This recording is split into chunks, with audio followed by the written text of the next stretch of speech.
G'day guys, Christari here, also known on the Bigfooty community as Nightmare. So I thought today I would announce, given the junior football season is underway and given I've released my April AFL draft power rankings on espn.com.au/AFL. I'll also leave a link in the description for people's convenience if interested. But today basically I'm here to announce that I'll no longer be a regular poster on Bigfooty, and I don't plan this year to continue producing my AFL Draft Almanac thread, which has, of course, been a yearly thing that I've been doing in recent years.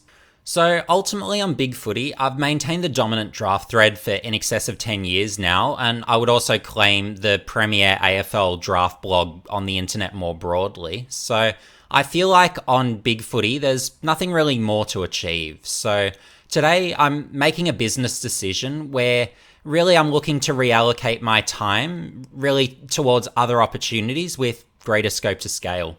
So in starting with ESPN in 2016, I was only ever willing to create content with ESPN on the condition that I could maintain my yearly draft thread on Bigfooty and that I could continue to post freely as I always have. For me, that's always really been something really important to me because I've always really valued the discussion with the really community more broadly about the AFL draft, the trade period. Really, all that stuff is really just under the passion project category and something I've really taken a lot of enjoyment out of over the years. So I'm now at a stage of life where I'm really looking for more time in my day so that I've got time to continue creating content for ESPN, so that I can continue creating content on YouTube, and ultimately so that I can really consume the amount of football content that I really want to. So by that, I'm talking watching AFL games, watching NAB League games, VFL, Sandful, Waffle.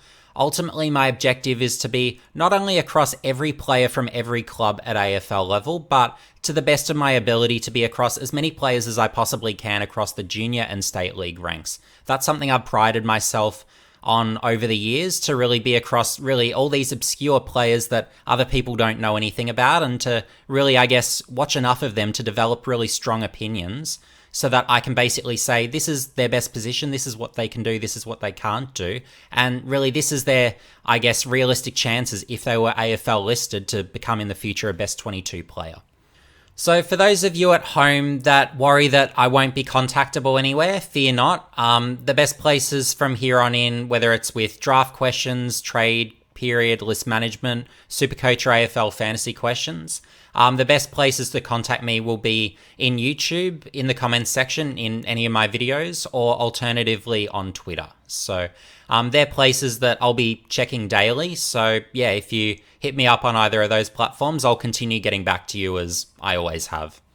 So for those who watched this video, so it was titled My Plans for My AFL Draft Expert YouTube channel for 2022 and beyond. So, and I'll leave a link in the description below for that. But basically in there, I outline my ambitions for my channel and really, I guess, my hope for YouTube to become in the future my primary platform where I produce content.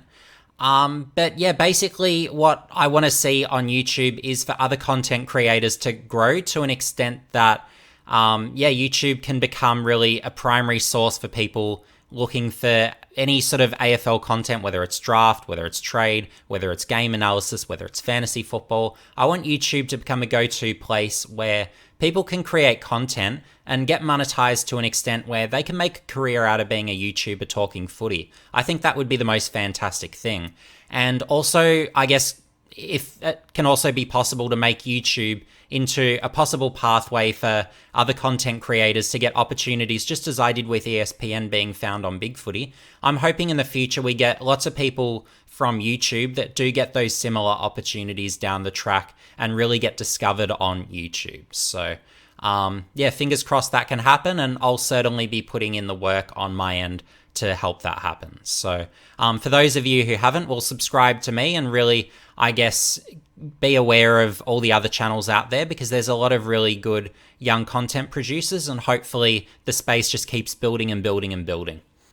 And for those worried that I'm going to delete my account on Bigfooty or cancel my account or whatever the terminology would be, look, I'm not doing that, but basically I just won't be checking it regularly. So if someone tags me in something, if someone replies to one of my past comments, Basically, just whenever I happen to check Bigfooty, I'm more than happy to respond. But yeah, obviously, YouTube and Twitter will be the places to hit me up because, yeah, I just won't be on Bigfooty very often anymore. And as a reward for those who made it to the end, well, I'm going to reveal how my Supercoach team is going. So I've received quite a few questions. How are you going to start the season? Has it all worked out? So I thought I'd give a quick reveal. So my season rank, I've moved up to 306 overall. So yeah, I've moved up with every week. And as you can see, I've only used up one trade. And look, it was a trade I probably shouldn't have done. So basically what I did last week is I bought in Sam Skinner. And I took out Jake Saligo, who I was actually worried would be at risk of being the sub for Adelaide. So I thought, given that, what's the next best alternative? I'll go to Skinner, given Port Adelaide's key defence stocks are looking pretty decimated. So, yeah, I don't know what Skinner's injury status is. Not sure where he's at. But yeah, fingers crossed, obviously. He has a good stretch as a best 22 key defender and has a few strong price rises in there.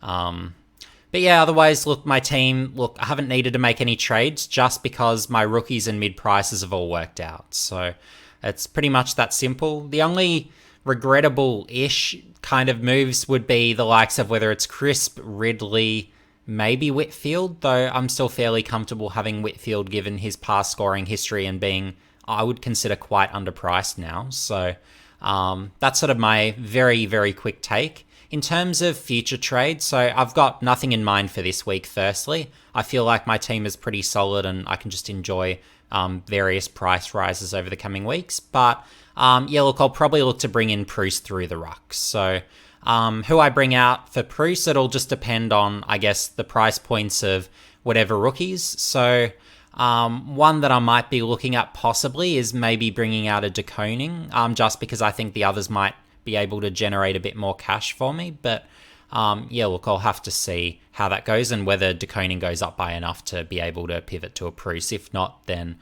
I don't know, it'll be someone else. Could be a Stevens, could be a McDonald, maybe a Rochelle, maybe a Hayes. I'll have to see. So they're among the names that I'll certainly be giving consideration to moving out for Bruce, assuming, of course, Bruce maintains that number one ruck role for the Giants and they don't bring Flynn back. If Flynn is coming back, then it's something I'll just have to give consideration to as to whether I continue to bring in Bruce, who is greatly underpriced. I've spoken about him at length during the preseason as someone undervalued. So yeah, they're my current thoughts at this stage with Supercoach. And my aim, and I've never done this over the course of a season, I think during a season, I've probably got up to around the 80 mark as my highest previous mark just during a round during one past season.